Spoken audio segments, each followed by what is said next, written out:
नमस्कार दोस्तों, Gurukul of politics पर आपका स्वागत है। मैं हूं आपका दोस्त धर्मेंद्र कुमारी और हमारे साथ मौजूद हैं हम सब के प्रिय डॉक्टर सतीश त्यागी जी। नमस्कार दोस्तों, पिछले 11 साल में देश में एक माहौल बनाया गया कि या तो आप झुक जाइए या आप छुप जाइए। देश की नेशनल मीडिया, जिसको गोदी मीडिया कहा जाता है, उसने जितना नरेंद्र मोदी जी की सरकार के सामने सरेंडर किया है वो पूरी दुनिया में एक अलग तरीके का उदाहरण है। आज हालात ये है कि अखबारों में बिना काट छाट के, बिना निगरानी के खबरें नहीं छप सकती और टेलीविज़न मीडिया पे मोदी के अलावा कुछ चल नहीं सकता। इस दौर में पता नहीं कितने पत्रकारों की नौकरी गई और कितने ही पत्रकारों को अपने यूट्यूब चैनल शुरू करने पड़े, लेकिन देश का गोदी मीडिया नहीं सुधरा। और इसी गोदी मीडिया में से कोई एक उम्मीद की किरण कभी निकल के बाहर आ जाती है और कई बार वो उम्मीद की किरण इतनी बड़ी बन जाती है कि जो पूरा गोदी मीडिया का जो कॉन्सेप्ट बनाया गया है, इसको जैसे कांच के किसी महल को एक पत्थर से तोड़ दिया गया हो। संदीप चौधरी की एक क्लिप वायरल हुई है दोस्तों, जिसमें उन्होंने कहा है कि मोहन भागवत जी उनके अभिभावक नहीं हैं। दरअसल संदीप चौधरी भारत के उन तमाम पत्रकारों की आवाज़ बने इस बात से कि संघ ने जो एक पूरा बीजेपी के माध्यम से जो डर का माहौल बनाया है और ये लोगों को बताने की कोशिश की जा रही है कि असली मालिक देश का आरएसएस है, तो संदीप चौधरी ने केवल एक वक्तव्य से इस पूरी छवि को चकनाचूर कर दिया है। आज देश में एक बड़ी बहस छिड़ गई है कि मोहन भागवत आरएसएस के अभिभावक हैं, बीजेपी के अभिभावक हैं या वो पूरे देश के अभिभावक हैं। ईमानदारी से कहूँ तो मोहन भागवत जी का मैं बहुत सम्मान करता हूँ, उनके कई विचार मुझे प्रभावित भी करते हैं, लेकिन वो मेरे अभिभावक नहीं हो सकते। अभिभावक वो होता है जिससे मैं सलाह मशवरा करूँ, जो मुझे सही राह दिखाए। मुझे इस बात की कोई गारंटी नहीं है और देश के करोड़ों लोगों को इस बात का भरोसा नहीं है और इवन भरोसा ही नहीं है। बहुत सारे लोग आरएसएस में अपनी आस्था नहीं रखते हैं और वो मोहन भागवत जी में भी नहीं रखते हैं, इसलिए उनको ज़बरदस्ती देश का अभिभावक बनाना, मुझे लगता है अब लोग बोलने लगे हैं और आने वाले समय में ये जो छवि बनाई गई है ये टूट जाएगी। क्या आप मोहन भागवत को अपना अभिभावक मानते हैं? जरूर कमेंट करके बताइएगा। डॉक्टर साहब जी, सन्नाटे को जैसे कोई आवाज़ चीर देती हो ना, मुझे लगता है संदीप चौधरी की यही आवाज़ थी। और देश के नेशनल मीडिया में, जिसमें असंभव सी बात है, अब मुझे नहीं लगता वो कितने दिन नौकरी कर पाएंगे, लेकिन इतनी बात बोलना और देश के करोड़ों लोगों ने इस बात को स्वीकार करना है कि मोहन भागवत बीजेपी के अभिभावक हो सकते हैं, संघ के हो सकते हैं, पर आम नागरिक के वो अभिभावक नहीं है जो आरएसएस को नहीं मानता है, आरएसएस में जिसकी आस्था नहीं है। आप कैसे देखते हैं इसको? देखिए, संदीप चौधरी ने जो कुछ कहा बिल्कुल ठीक है और उनकी जो बात हो रही थी वो राकेश सिन्हा से हो रही थी। राकेश सिन्हा ने डॉक्टर बलिराम हेडगेवार पे किताब भी लिखी है और उनकी पीएचडी आरएसएस पे है। उनको ये पता होना चाहिए राष्ट्रीय स्वयंसेवक संघ की जो बुनियादी विचारधारा है उसमें सबसे इम्पोर्टेंट चीज़ है कि वो व्यक्ति पूजा में विश्वास नहीं करता। चलिए, कोई साधारण कार्यकर्ता ये बात कहे तो समझ में आती है, लेकिन एक ऐसा व्यक्ति जिसने पीएचडी की है आरएसएस पे और जो राज्यसभा में है और जो राष्ट्रीय सेवक संघ के वैचारिक दर्शन से भली भांति परिचित है, अगर वो चर्चा के दौरान ये कहे कि वो न केवल संघ के अभिभावक हैं, देश के अभिभावक हैं, वो आपके और मेरे भी अभिभावक हैं, यानी कि वो पूरे देश के अभिभावक हैं, इस पर किसी पत्रकार को कैसे प्रतिक्रिया करनी चाहिए थी? पत्रकार, मैं कोट एंड कोट कह रहा हूँ, वो बिल्कुल संदीप चौधरी की तरह ही उसे कहना चाहिए था। तो संदीप चौधरी ने ये कह के पत्रकारिता का धर्म निभाया है और वो इसके लिए बधाई के पात्र हैं, उनकी तारीफ की जानी चाहिए। अब देखिए, एक ज़माना था जब इमरजेंसी ख़त्म हुई और लोग बाहर निकले नेता, तो लाल कृष्ण आडवाणी ने बड़े शिकायती लहजे में पत्रकारों से कहा कि मुझे बड़ा दुख है, आपसे झुकने के लिए कहा गया था और आप रेंगने लगे। तो कहाँ लाल कृष्ण आडवाणी उस समय, चूँकि वो सब आपातकाल के शिकार थे और मीडिया पे अंकुश लगा था, तो वो सब बहुत लोग दुखी थे, आज़ादी प्रेस की छीन ली गई थी। तो तब एक उम्मीद बंदी थी कि ये लोग जब सत्ता में आएंगे, ये वाला विचार सत्ता में आएगा तो प्रेस की फ्रीडम होगी। और मुझे लगता है कि अगर नरेंद्र मोदी की जगह लाल कृष्ण आडवाणी होते तो ये स्थिति शायद बरकरार रहती। लेकिन अब मैं जैसे बार बार कहता हूँ, कई बार व्यक्ति किसी संगठन के चरित्र को बदल कर डाल देता है। तो वही स्थिति हुई है कि नरेंद्र मोदी ने वो तमाम चीज़ें जिन पर संघ का दर्शन या भाजपा या जनसंघ का दर्शन खड़ा होता, उन सबको ध्वस्त कर दिया उठा के। और उसका जो रिफ्लेक्शन है वो पूरे मीडिया में दिखता है। मीडिया आज की तारीख में इतना डरा हुआ है, और सिर्फ मीडिया क्यों धर्मेंद्र जी, मुझे तो लगता है कि लोग डरे हुए हैं। आज अगर मैं अपने प्रदेश की बात करूं, हरियाणा की छोटा सा प्रदेश है, अगर आपने सरकारी नौकरी करनी है तो संघ का आशीर्वाद चाहिए। अगर आप ये चाहते हैं कि आपके बार बार ट्रांसफ़र ना हो, आपका उत्पीड़न ना हो नौकरी करते हुए, तो आपको संघ का आशीर्वाद चाहिए। अगर आप बिजनेस कर रहे हैं तो आपको बिजनेस कर रहे हैं तो आपको चाहिए, आपको टेंडर लेने हैं तो चाहिए। मतलब अगर आपने कोई भी गतिविधि अपनी करनी है तो बिना संघ के, आरएसएस के या पार्टी के आशीर्वाद के बिना हो नहीं सकती। हालात ये हो गया है कि आपका जीवन जो ये माधव कुंज हैं, केशव कुंज हैं, या भाजपा के कार्यालय हैं, इनसे ही संचालित होने लगा। और ये प्रवृत्ति आप देखना धीरे धीरे इतनी बढ़ती जा रही है, और कार्यकर्ताओं के हौसले उनके इतने बढ़ते जा रहे हैं कि वो खुलेआम चुनौती देने लगे। तरह तरह के आपको वीडियोस मिलेंगे अन्य अन्य प्रदेशों के, जहाँ पे भाजपा के कार्यकर्ता खुलेआम अधिकारियों की पिटाई कर रहे हैं और उनके साथ बदतमीजी कर रहे हैं। तो ऐसा एक माहौल टेरर का बना दिया है कि इस जो हो रहा अत्याचार, इसकी आवाज़ भी मीडिया को उठानी चाहिए, पर मीडिया अपनी नहीं उठा पा रहा। तो इनके तो जो पीड़ित लोग हैं उनकी आवाज़ कहाँ से उठाएगा। अब ये इन्होंने कहा कि अभिभावक हैं। इससे पहले एक जो इनके प्रवक्ता हैं संबित पात्रा, उन्होंने कहा था मोदी जी राष्ट्र के बाप हैं। मोदी जी राष्ट्र के बाप। अब उस समय भी अगर कोई उनको कह देता भाई बाप आपके होंगे, तो किसी के नहीं हो सकते, है ना। तो ये जो बात उन्होंने कही है राकेश सिन्हा ने, पहली बात ये कि कोई छोटा मोटा कोई प्रवक्ता कहता तो बात समझ में आती, लेकिन राकेश सिन्हा भारतीय जनता पार्टी का बौद्धिक चेहरा है, और उनकी बौद्धिकता से प्रभावित होकर उनको राज्यसभा के में नामित किया गया था। वो इलेक्टेड नहीं है। यानी जो बहुत राष्ट्रीय स्तर पे बहुत चर्चित और उपलब्धि प्राप्त व्यक्ति होते हैं, लब्ध प्रतिष्ठित जिसको कहते हैं, उनको ये मौका मिलता है। तो राकेश सिन्हा को ये मिला। अब राकेश सिन्हा, लोग ये कह रहे हैं कि या तो शायद इनकी टर्म खत्म होने वाली है, ये दूसरा कोई मौका चाहते हैं, या चूँकि अभी अपेक्षाकृत युवा हैं, मतलब ज़्यादा उम्र नहीं हुई है, तो आगे की संभावनाएं तलाश रहे हैं अपनी, और वो तलाशनी है आपको तो फिर मोहन भागवत जी के गुण तो गाने पड़ेंगे। लेकिन ये जो बयान था इनका, ये बहुत ही मतलब अमर्यादित है। और संदीप चौधरी ने जो जवाब दिया है, उसकी मैं जो रिएक्शन देख रहा हूँ सोशल मीडिया पे, कमाल ही कि लोग उसको पसंद कर रहे हैं। अब तो उनकी अगर नौकरी भी चली जाए तब भी कोई दिक्कत नहीं होगी उनको। नहीं, देखिए मुझे लगता है कि जैसे रवीश की नौकरी गई तो क्या दिक्कत हुई उनको? संदीप चौधरी को जो जितनी बहस उनकी मैं देख पाया हूँ, डिबेट वगैरह देखता हूँ, मुझे वो कहीं व्यक्ति झुका हुआ नजर नहीं आता। और वो ऐसा भी नहीं है किसी पार्टी विशेष का पक्ष लेते हैं। जी जी, वो हर पार्टी के साथ में न्याय करते हैं, एक तरीके से सवाल पूछते हैं, और एक उनकी अपनी पहचान बन चुकी है उस तरह की। और अगर आप जैसे आप कह रहे हैं कि नौकरी करना संभव नहीं होगा, तो मुझे भी नहीं लगता होगा संभव, तो मौका देख के वो उनको हटा दिया जाएगा वहाँ से। लेकिन एक बात तय मानिए कि अगर वो यूट्यूब की दुनिया में अपना चैनल लेके आए तो वो हिट हो जाएंगे। लोग हाथों हाथ लेंगे जी, हाथों हाथ लेंगे, क्योंकि एक स्वभाव होता है मनुष्य का। जो डरपोक आदमी है ना, उसे बहादुर आदमी बहुत पसंद आते हैं। नेचुरल साइकोलॉजी है कि जो बेईमान आदमी है ना, उसे ईमानदार आदमी बहुत अच्छा लगता है, बेशक वो ना कहे।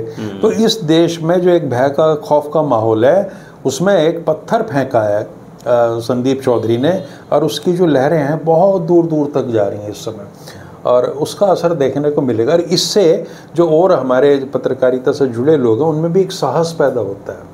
और अब एक माहौल भी ये बन रहा है कि भारतीय जनता पार्टी चारों तरफ से गिर चुकी है और शायद पतन की प्रक्रिया प्रारंभ हो गई है।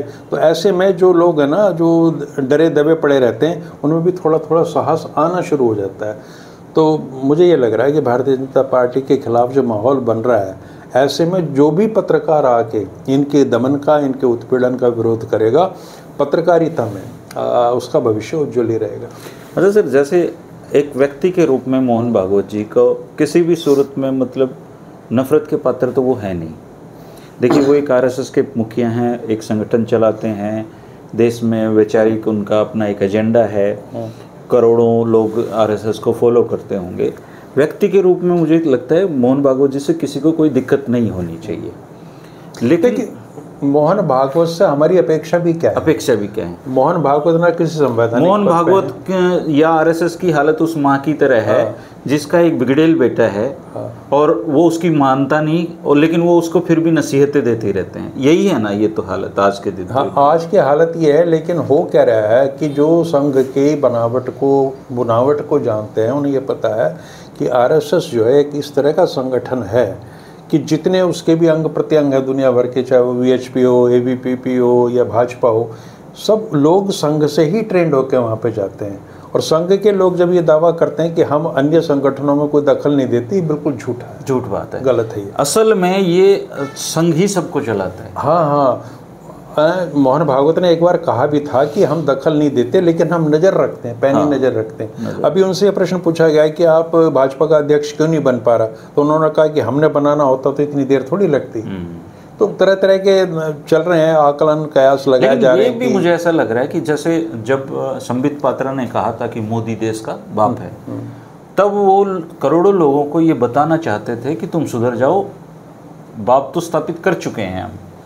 हाँ। राकेश सिन्हा इस बहाने देश को यह बताना चाहते थे कि आरएसएस के प्रमुख जो हैं वो देश के अभिभावक हैं, और सामने वाले से ऐसा जवाब मिल गया तो मुझे लगता है अब इनको दोबारा से रीथिंक करनी पड़ेगी। मुझे ये लग रहा है कि अगर संदीप चौधरी इनका विरोध ना करते और एक माहौल ना बनता, तो आपको ध्यान होगा संघ में जब सरसंघ संचालक का नाम लेते हैं तो कैसे लेते हैं, पहले उसके उनके नाम के आगे परम पूज्य लगाया जाता है, परम पूजनीय, जैसे गुरुजी थे, गुरु गोलवलकर जी। तो हो सकता है कि कोई ऐसी कोड ऑफ कंडक्ट बन जाए कि अखबार वाले मोहन भागवत जी के नाम के आगे लिखेंगे परम पूज्य। अखबार वाले लिख सकते हैं सर। आपने जैसे शुरुआत में इमरजेंसी का जिक्र किया। हाँ। इमरजेंसी जिस दिन लगी, जो दैनिक जागरण अखबार है उसने अपना जो संपादकीय है वो खाली छोड़ दिया था जी, इस विरोध में कि अब कुछ नहीं लिख पाएंगे। और वही दैनिक जागरण 2014 में जब सत्ता आई नरेंद्र मोदी की, सबसे ज़्यादा अगर किसी ने इस देश में नफरतें फैलाई हैं तो वो उसी दैनिक जागरण ने। अब देखिए, वक्त बदलने के साथ बहुत सारे अखबार ऐसे माने जाते थे जिनका मतलब जो इमरजेंसी में डट के खड़े हो गए, आज वो सारे सरेंडर कर चुके हैं जी। देखिए, पूरे देश में आज अगर किसी अखबार में कुछ हिम्मत है तो वो है द टेलीग्राफ, अंग्रेजी का अखबार है जो साउथ से निकलता है, या फिर द हिंदू है जी, थोड़ा बहुत हिंदू है, हिंदू भी समझौता कर लेता है। इंडियन एक्सप्रेस भी जो अपनी बड़ी जीवंत और बहादुर पत्रकारिता के लिए जाना जाता था, वो तो कई बार समझौते उसका दैनिक जागरण वाला ही हाल है। लेकिन टेलीग्राफ ने इस तरह के समझौते नहीं किए बिल्कुल। और ऐसी चीज़ें ना सेलेक्टिवली उनको सेफ रखा जाता है ताकि आप वो मौका मिलने पे कहें कि देखिए साहब, टेलीग्राफ लिख रहा है ना, हमने किसे रोका है, या इंडियन एक्सप्रेस। अभी पीछे सुमित अवस्थी का वो आया हुआ था किसी उसमें कि हम मजबूरी में गोदी मीडिया बन चुके हैं क्योंकि बिना सरकारी विज्ञापन के हम चल नहीं सकते और हमें गोदी मीडिया बनना पड़ा है। हाँ, तो दिक्कत ये ना, आम आदमी ये नहीं जानता कि भारत के टीवी चैनल्स पे अंबानी और अडानी का कब्जा है। वो उस आदमी को देखते हैं जिसका चेहरा वहाँ दिखता है, जो सवाल पूछ रहा है या जो पत्रकार के रूप में, और उन्हीं लोगों से शिकायत होती है सबको। और ये जो लोग मीडिया में काम कर रहे होते हैं, चाहे एंकर हो या कुछ हो, ये बहुत साधारण और मिडिल क्लास फैमिली से आए हुए लोग हैं। कोई बहुत लंबा चौड़ा इनके पास में दिक्कत ये भी एंकर अब पत्रकार मानने लगे हैं। अब ये जो एंकर जितने सारे गोदी मीडिया के लोग हैं, ये पत्रकारिता से कोई नाता ही नहीं है जी इनका। हाँ, तो उनको जो स्क्रिप्ट दी जाती है वो पढ़ देते हैं उठाकर। स्क्रिप्ट जो है वो प्रधानमंत्री निवास से लिख के आती हैं, तो इनका काम तो सिर्फ बताना, लेकिन एक अतिरिक्त जिम्मेवारी इनको दी गई है कि जहाँ भारतीय जनता पार्टी के प्रवक्ता कमजोर पड़े तो आपको वहाँ पे उनको ताकत दे दो। और आपने ऐसा माहौल बनाना। अब क्या आता है कि बीजेपी के प्रवक्ता हैं, साथ में एक आने लगे संघ विचारक, संगीत रागी जैसे लोग आ जाएंगे या कोई प्रेम शुक्ला टाइप लोग आ सिन्हा जी जाएंगे, जैसे तो लोग। उसमें भी संतुलन नहीं है। डिबेट में जो एक संतुलन पहली नीति होनी चाहिए कि उसमें जितने विपक्षी दल के प्रवक्ता हैं लगभग उतने ही वो आने चाहिए। लेकिन या तो आरएसएस के संघ विचारक का पॉलिटिकल डिस्कशन में बैठने का अर्थ क्या है? एक तरफ तो संघ कहता है कि हम सांस्कृतिक संगठन है, हमारा राजनीति से कोई लेना देना नहीं, दूसरी तरफ आप डिबेट पे आते हो और भारतीय जनता पार्टी का पक्का समर्थन करते हो, उनकी आवाज़ में आवाज़ मिलाते हो। तो एक चीज़ तो धर्मेंद्र जी पिछले 11 वर्षों में बिल्कुल तय हो चुकी है, लोग पहले भी कहते थे, लेकिन संघ कह देता था हम सांस्कृतिक संगठन है तो लोग बहुत ज़्यादा विरोध नहीं करते थे कि RSS is a full fledged political party, RSS party है और वहीं से सारी चीज़ें निर्धारित होती हैं। कभी कभी ऐसा होता है कोई व्यक्ति भाजपा में ऐसा आ जाता है, जैसे अटल जी भी बहुत ज़्यादा खुश नहीं रहते थे संघ से, और इधर मोदी जी ने तो बिल्कुल आक्रामक रुख अपना लिया है। तो ऐसी स्थिति में कई बार संघ को अपना अस्तित्व बचाने के लिए कई तरह की चीज़ें कहनी पड़ती हैं। अभी एक और बाहियात सा उन्होंने बयान दिया कि हर हिंदू, हर भारतीय को 3 बच्चे पैदा करने चाहिए। ये खुद तो करते हैं। हाँ, अब क्यों 3 बच्चे पैदा करने चाहिए? प्रधानमंत्री तो चिंता जाहिर करते हैं। नहीं, ये बात ये तय करेंगे क्या कि किसी का 5 का पॉपुलेशन एक्सप्लोजन हो जाएगा? फिर मेरे सर भाजपा शासन वाली कई राज्य सरकारों में ये कानून बना हुआ है कि 2 से ज़्यादा बच्चे वाला तो पंचायत का चुनाव नहीं लड़ सकता। इसके पीछे भी देखिए अजीब सी, उन्होंने ये नहीं कहा हर हिंदू के घर में 3 बच्चे पैदा होंगे, उन्होंने कहा हर भारतीय के। तो जो भारत के मुसलमान हैं 20 करोड़, उनको भी कहा ना 3 होने चाहिए। तो मुझे कहीं ये लग रहा कोई ऐसा कानून ना आ जाए 3 बच्चों वाला। हाँ, चूंकि इनकी तो ये मान्यता है कि मुसलमान तो 10-10, 14, 15 बच्चे पैदा करते हैं, कि इस माने रोक लगा है। हाँ, जबकि भाजपा के ऐसे कई नेता हैं जिसमें साधु टाइप नेता भी जिन्होंने कहा 10-10 बच्चे पैदा करें। अब ये 3 पे आके अब आप किसी की व्यक्तिगत जिंदगी में कौन है दखल देने वाले? कौन है मोहन भागवत भैया तुम हमें कहो कि 3 बच्चे पैदा करें? आपने देखा जिनसे 2 बच्चे तो पल नहीं रहे, और उस पर सोने पे सुहागा, वो कह रहे हैं करेला नीम चढ़ा। जो हमारे मतलब बौद्धिक सम्राट हैं, हास्य सम्राट हैं, वो कौन है? नायब सिंह सैनी जी, हमारे मुख्यमंत्री। नहीं, उनका जिक्र इसलिए करना जरूरी है, उन्होंने ये कहा कि मैं मोहन भागवत जी की जो सुझाव दिया उसका समर्थन करता हूँ। वजह क्या बताई कि आजकल ऐसा हो गया कि 2 बच्चे हों तो एक घर से बाहर निकल जाए तो कोई पानी देने वाला नहीं मिलता, 3 की क्या गारंटी है? मैंने तो कई बच्चों वाले लोगों के घर रोटी खाते देखे हैं। ये क्या लॉजिक है? सेवा करेगा तो एक बतेरा। अब एक ने कितना अच्छा ये भूल जाते हैं जवाब क्या हो तो क्यों धन संचय। एक ने ये कहा कि भैया एक महिला के 5 बेटे थे और वो महिला जो है बर्तन मांजती थी पड़ोसियों के, तो 5 होने के बाद क्या गारंटी है कि वो पानी पिला देंगे? इशारा कहाँ था? आप समझ गए होंगे। तो चक्कर क्या है? नायब सिंह सैनी जो मुख्यमंत्री है ना, चलो सम्मान तो हम सभी करते हैं जब तक वो मुख्यमंत्री पद पे सम्मान होना भी चाहिए उनका, लेकिन इतना आप क्यों चमचागिरी कर रहे हो मोहन भागवत जी की सत पे कि मैं सुझाव को समर्थन करता हूँ 3 बच्चे? ऐसे नहीं करोगे, ये पार्शियलिटी उनका तो बनता है जी करना, हम ना करें ये जज सा है। नहीं, मुझे ये लगता है कि हम जिस प्रदेश के नागरिक हैं उसका मुख्यमंत्री। आप ये देख, कल सर मैं पढ़ रहा था जब 2014 में ये बीजेपी आई तब जो देश के लोग हैं करीबन 4000 करोड़ के आसपास टोल टैक्स देते थे साल में। अभी ये टोल टैक्स 75,000 करोड़ के आसपास पहुंच गया है। आप ये देखिए कितना, मतलब मिडिल क्लास जो आदमी है उसकी बचत लगातार कम होती जा रही है, उसकी एजुकेशन का खर्चा बेतहाशा बढ़ता जा रहा है सर। बहुत मतलब खाद्य पदार्थों के दाम कितने बढ़ रहे हैं। इस देश में 3 तरह के लोग हैं सर अभी। एक जिनको कोई फ़र्क नहीं पड़ता, कुछ बढ़ता रहो। एक वो जिनको कुछ फ़र्क नहीं पड़ता, कुछ बढ़ता रहो, उनको अपना राशन लेना है, काम चलाना है।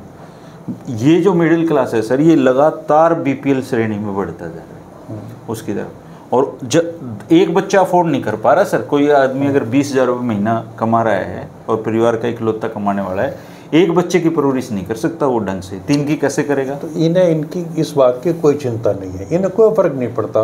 82 करोड़ की जगह आंकड़ा 150 करोड़ हो जाएगा। स्कूल ये बंद करते जा रहे हैं जी। सरकारी स्कूलों में लगातार तालाबंदी चल रही है इनकी। 21st सेंचुरी में एक ऐसा देश, पहले हम संतोष कर लेते थे हमसे ज़्यादा जनसंख्या चीन की है, आज चीन को हमने बहुत पीछे छोड़ दिया।